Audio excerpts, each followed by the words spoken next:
गरीब जानकी रोड किनारे चाय की रेडी लगाकर खड़ी चाय बेच रही थी। वहीं बेटी कथा झूठे कप मांज रही होती है। ठेले पर खड़ा एक ग्राहक उसे घूर घूर कर देख रहा था। वाह भाई वाह, क्या कड़क मस्त मक्खन माल है। मेरा मतलब अम्मा चाय बड़ी मस्त बनाई है मलाई मार के।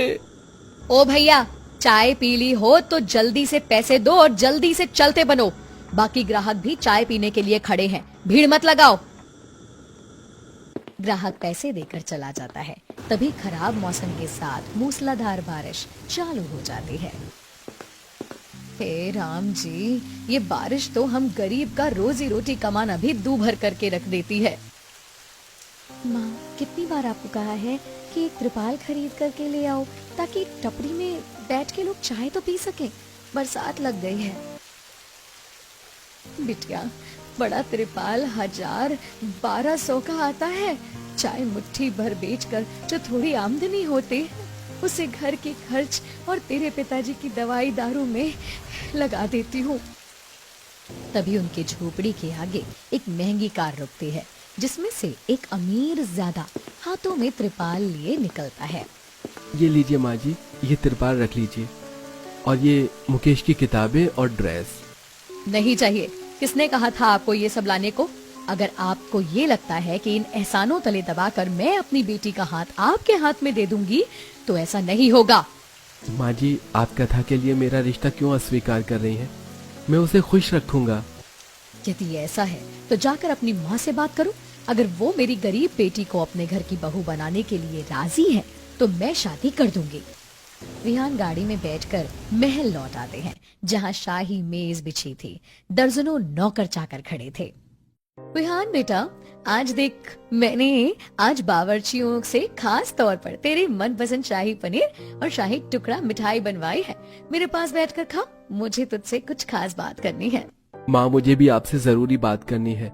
मैं एक लड़की को पसंद करता हूँ, कथा नाम है उसका, लेकिन गरीब घर की लड़की है। विहान, तूने सोच भी कैसे लिया कि मैं किसी 2 कौड़ी की गरीब जादी को तेरी दुल्हन बना करके इस महल में लेकर आऊंगी? मैंने तेरे लिए अपनी सहेली अपराजिता की बेटी पत्रलेखा को चुना है। उनका साज समान खानदान हमसे मेल खाता है। तेरी शादी मेरी पसंद से ही होगी। अगर आपका यही फैसला है माँ, तो मेरी इच्छा जान लीजिए। मैं शादी करूंगा तो केवल कथा से, वरना सारी जिंदगी कुंवारा रहूंगा। टूटा हुआ मन लेकर विहान कमरे में चला जाता है। तभी कौशल्या कहती है, शारदा बहू, कैसा कठोर मन है तेरा, जो तू अपने औलाद की खुशी नहीं चाहती है। रहने दीजिए, आपकी बहू को केवल अपनी ऊंची नाक बचानी है। पर एक बात याद रखना शारदा, कहीं ऐसा ना हो अपनी झूठी ठाट बाट बचाने के बदले बेटे को खो दो।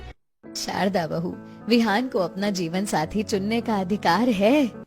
ठीक है माँ जी, अपने बेटे की खुशी के लिए मैं उसकी पसंद को राजी कर आकर शारदा कमरे में आ जाती है। तभी पीछे से उसकी बेटी विशाखा आकर आग में घी डालते हुए कहती है, mummy, I can't believe this कि तुम दादी और डैडी की इमोशनल बातें सुनकर मेल्ट हो गई।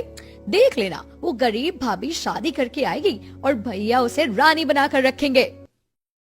विशाखा, एक बार उस गरीब को इस महल की दुल्हन बनकर आने दे। ऐसी जगह दिखाऊंगी ना कि कभी ख्वाबों में भी नहीं सोचा होगा। आखिर शारदा गरीब कथा के लिए अपने मन में कौन सी साजिश रच रही थी? क्या बहू बनाकर कथा महलों वाले ससुराल में बस आएगी? अगले दिन शारदा शगुन देने आती है। आप सब लोग खड़े क्यों हैं? बैठिए ना। इस गरीब खाने में बैठने की जगह हो तब तो बैठेंगे ना। हमने अपने महल में काम करने वाले नौकर चाकर को भी स्टैंडर्ड कमरा दे रखा है। यहाँ तो बेटे के चलते इस झोपड़ी में खड़े हैं। शारदा, हम यहाँ रिश्ता जोड़ने आए हैं, शांत रहो। बहन जी, भाई साहब, मैं आपकी कथा को अपने घर के लिए मांगने आया हूँ। शादी का सारा खर्चा हमारा रहेगा, आप केवल कन्यादान कर दीजिए। भाई साहब, ये तो हमारे गरीब बेटी का भाग्य है जो वो विवाह करके महलों में बहू बन जाएगी। तब खट्टे मन से शारदा कथा के हाथ में शगुन शादी का जोड़ा नारियल मिठाई रखती है। थोड़े ही दिनों में शादी होकर कथा महल के ससुराल में आ जाती है, जहाँ नौकर चाकर फूल बरसाकर उसका स्वागत करते हैं। आइए बहू रानी, आपका स्वागत है। कथा ये गंगा माँ है, बस यूं समझ लो ये मेरी माँ के जैसी हैं। इन्हीं के हाथों में मैं पला बड़ा हूँ। प्रणाम गंगा माँ। बहू रानी, आप मेरे पाँव मत छूइए, मैं इस महल की दासी हूँ। देख लीजिए माँ जी, ये रही आपके पोते की पसंद, जिसे नौकरानी और सास के बीच में परख भी नहीं पता। इस महल का मान रख पाएगी? क्षमा कीजिए माँ जी, लेकिन ये कहीं नहीं लिखा है कि किसी गरीब को आदर देने से महल का मान कम हो जाएगा। बहू, तुमने बिल्कुल ठीक कहा, पर कुछ लोग प्रेम भाव का मोल नहीं समझ सकते।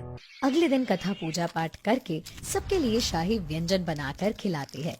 धीरे धीरे वो अपने आचरण से सबके दिलों में जगह बना लेती है और अपने महलों के ससुराल में खुश थी। वहीं बारिश का मौसम उसके गरीब मायके वालों पर कहर बनकर टूट रहा था और उनका घर टूट जाता है।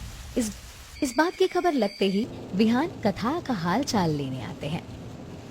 माँ जी, दामाद भी तो बेटे जैसा होता है। आप सब मेरे साथ मेरे घर चल रहे हैं। माँ, विहान जी ठीक कह रहे हैं, आप सब चलिए। ऐसी बारिश में, खराब मौसम में बिना छत के कैसे रहेंगे? बाबा, गौरी और मुकेश के लिए सोचिए। तब विहान कथा के मायके वालों को गाड़ी में बिठाकर अपने महल वाले घर ले आता है, जहाँ मुकेश गौरी महल की साज सज्जा को आंखों में जमा करने देखने लगते हैं। गौरी दीदी देखो, कितना सुंदर गुलदस्ता है और ये झूमर भी हीरे जैसा चमक रहा है। मुकेश बेटा, ऐसे किसी के यहाँ आकर सामान नहीं छूते। समधन जी, ये तो मुंह उठाकर बेटे के महल वाले ससुराल में आने से पहले सोचना चाहिए था। शारदा के तंज कसने पर गरीब सुरेंद्र, जानकी असहज हो जाते हैं। तभी नौकर रामू आता है। लाइए, आप सब लोग अपना सामान दे दीजिए, मैं क्वार्टर में रख देता हूँ। आप लोग नाश्ता पानी कर लीजिए। रामू, इनकी इतनी खातिरदारी करने की कोई जरूरत नहीं है और महल के क्वार्टर हाई क्लास लोगों के लिए बने हैं। इन जैसे 2 कौड़ी के गरीब की जगह मैं इनको दिखाती हूँ। शारदा अपनी बहू के गरीब मायके वालों को महल से बाहर कच्चे खांचे वाले घर में ले जाती है, जहाँ काफी धूल, मिट्टी, गंदगी और मच्छर थे। माँ, यहाँ पर तो कितने मोटे मोटे मच्छर हैं। हम दीदी के बड़े ससुराल में चलकर रहते हैं ना। क्या सोचा था, बेटी का महल वाला ससुराल देखकर आकर जम जाओगे और मुफ्त का खाओगे? ये जगह तुम्हारी औकात की है। खरी खोटी सुनाकर शारदा चली जाती है। सब भूखे सो जाते हैं। अगले दिन कथा, माँ, बाबा, गौरी, मुकेश कहाँ हैं सब? उन्हें भी मेज पर बुला लाओ। देख लो मम्मी, अब भाभी के गरीब मायके वाले हमारे साथ शाही मेज पर खाएंगे। विहान, खबरदार, अगर तूने उन सबको यहाँ हमारे बराबर में बिठाकर खिलाया तो मैं उठकर चली जाऊंगी, समझा? अपने गरीब मायके वालों की महल में, ससुराल में इतनी बेकदरी देखकर कथा का दिल अंदर से रो रहा होता है। सबके खाने के बाद इतना खाना बच गया है। गौरी, मुकेश और माँ बाबूजी के लिए थाली में डालकर थोड़ा खाना ले जाती हूँ, खा लेंगे। कथा जैसे ही थाली लगाने लगती है तो शारदा आकर उसका हाथ रोक देती है। बड़े बेशरम किस्म के हैं तेरे मायके वाले कथा बहू, अगर तुझसे चुरा कर खाना मंगवा रहे हैं तो। नहीं माँ जी, मैंने खाना नहीं चुराया, बस सब भूखे हैं इसलिए। बस भूखे हैं तो बोल दो, बना कर खाएंगे। इस शाही बावर्ची खाने में अन्न पानी तेरे गरीब मायके वाले के लिए नहीं रखा जाता। जली कटे सुनकर कथा खाली हाथ झोपड़ी में आती है, जहाँ सब मिलकर बारिश का पानी निकाल रहे थे।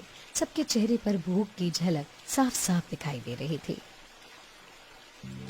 दीदी, आपकी सास ने हमें कैसे कच्चे मकान के अंदर ठहरा दिया है और आपको भी हमारी वजह से सता रही है।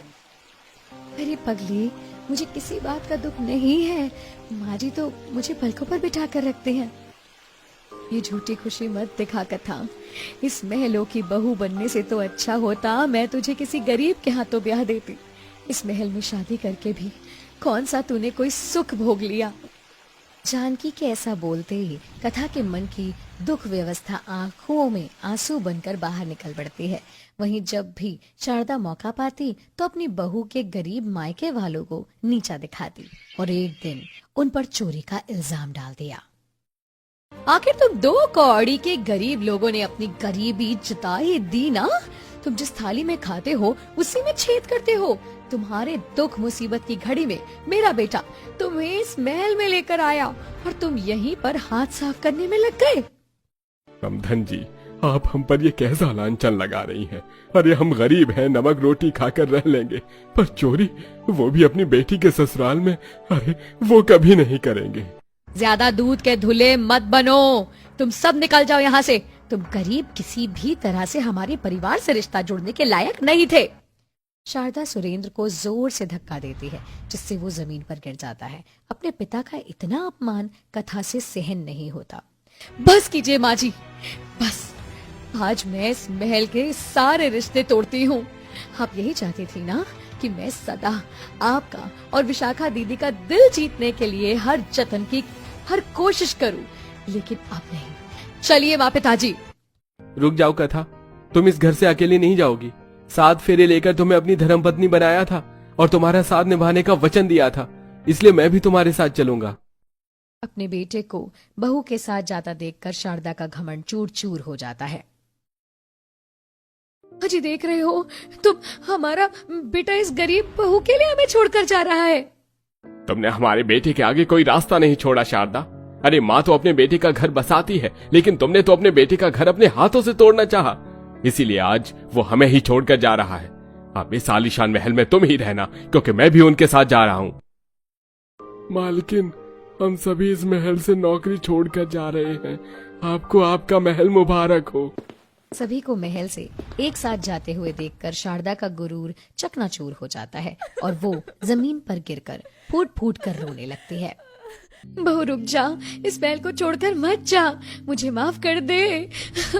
मैंने घमंड में तेरे मायके वालों का अनादर किया है, मुझे माफ कर दे। शारदा की आंखों में पछतावे का आंसू देखकर कथा का दिल पिघल जाता है और वो रुक जाती है। इसके बाद शारदा अपनी बहू के मायके वालों का मन से आदर भाव करती है और दुख की उस स्थिति में उनकी मदद भी करती है।